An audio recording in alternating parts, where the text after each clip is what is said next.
So President Biden has dropped out of the upcoming presidential election. That is big news. However, that is not potentially the biggest news. The bigger news and the big question is, why did he wait so long to decide to drop out? Did his family get in his ear? Did his administration finally decide? Or did Barack Obama have something to do with it? Well, that we're going to find out very soon. But what we do know is who he is endorsing. President Biden is endorsing his Vice President Kamala Harris. It makes sense. But former President Barack Obama is not endorsing Kamala Harris yet. He said he wants to see an open nomination process. He wants to see that they are going to pick who the best choice will be. Not just the only option at this point, but the best candidate to beat former President Donald Trump. That is what he said. Now, here's where things get very interesting. One of the things we've been hearing a lot recently is who has the best chance to beat former President Donald Trump. It's not who has the best relationship or could potentially build the best relationships with Russia and China and Iran and help build and establish a better relationship with Mexico. Keep in mind, Mexico now has a woman president. So could we have a woman president here in the United States? Could the U.S. and Mexico have closer ties? Yeah, it could happen. But the concern is not with Mexico. It's with Russia. It's with China. It's with Iran. It's with, North and South Korea, right? These are the questions that people are asking. Now, I don't know what the relationships would look like with Russia, especially with Vladimir Putin, and if she was President Kamala Harris. Have no clue. All I know right now is what I have seen from Kamala Harris, and she has been missing in action for quite some time. Her big task was supposed to be to address the U.S. southern border. She did a horrible job at doing that, and the border was pretty much left open.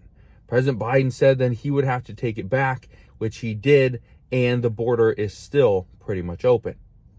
Thousands of people are crossing the U.S. southern border every single day, coming into the United States, many of which are doing it illegally, and they're doing it between border crossings.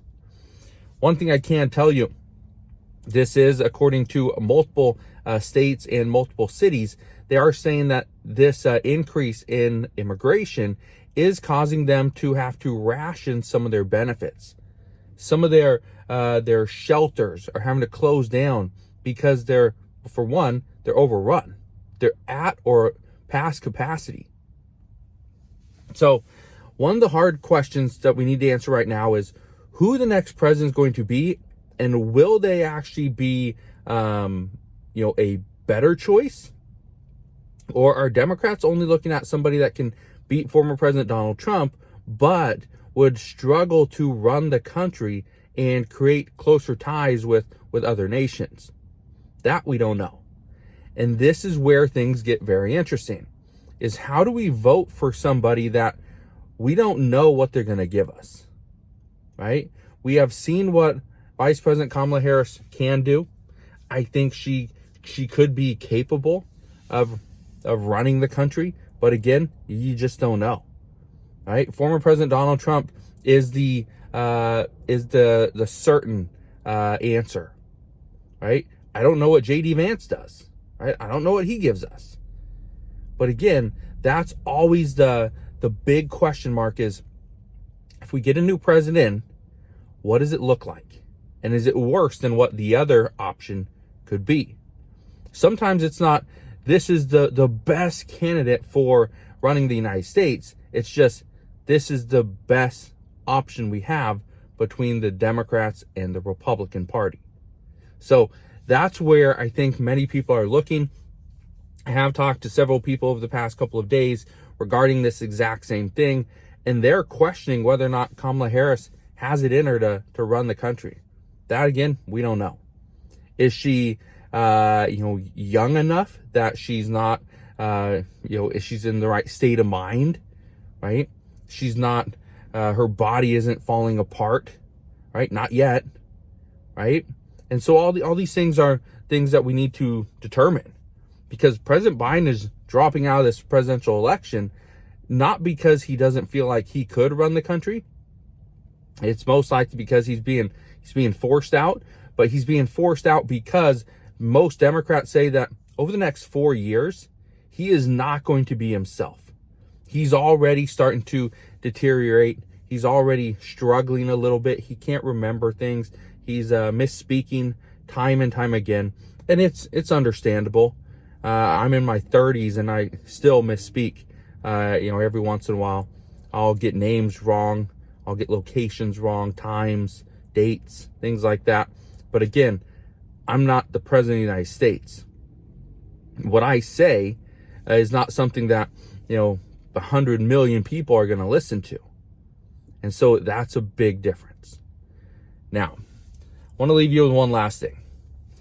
Over the next several weeks, we are going to see a lot of promises made. And I talked about this morning, and I said that we are going to see different promises. Promises will be made, but they won't be kept, because lawmakers are going to push for certain things.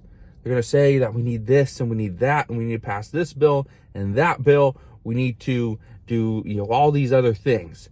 But here's the thing that is interesting. Lawmakers are likely going to do that because it's going to help propel their candidate.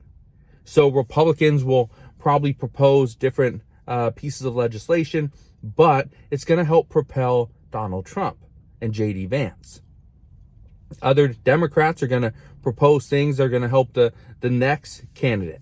Maybe it's Vice President Kamala Harris. We don't know. And who her running mate would be? Well, we'll find that out later, because as of right now, we have no clue who that could be. But the reason I bring this up is because you are going to get these different promises. The promises are going to be made. But in many cases, they're going to do exactly what President Biden did 4 years ago, where he promised all these different things. $200 for Social Security recipients per month, right? He was going to forgive up to $10,000 in student loan debt. He was going to ensure that nobody making less than $400,000 per year would pay a penny more in taxes, right? All these things.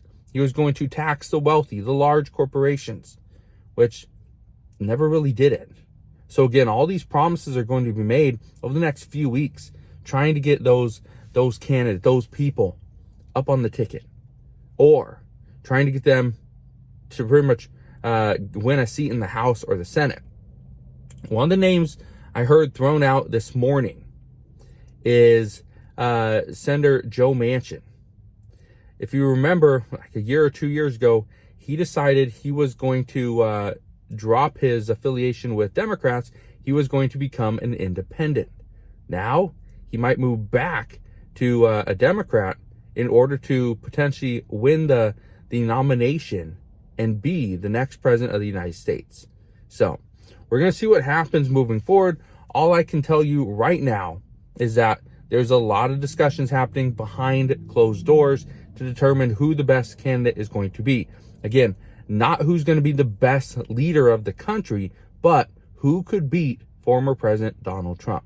So as of right now, there's a lot of uncertainty in the United States, and it doesn't help that we have an election in 4 months. So we'll see what happens moving forward, but one thing I can promise you is I will be here every step of the way, and I'll fill you in on all the latest news and updates. But as of today, that is what we know. So again, thank you guys for watching. Consider subscribing, and I'll see you guys on the next one.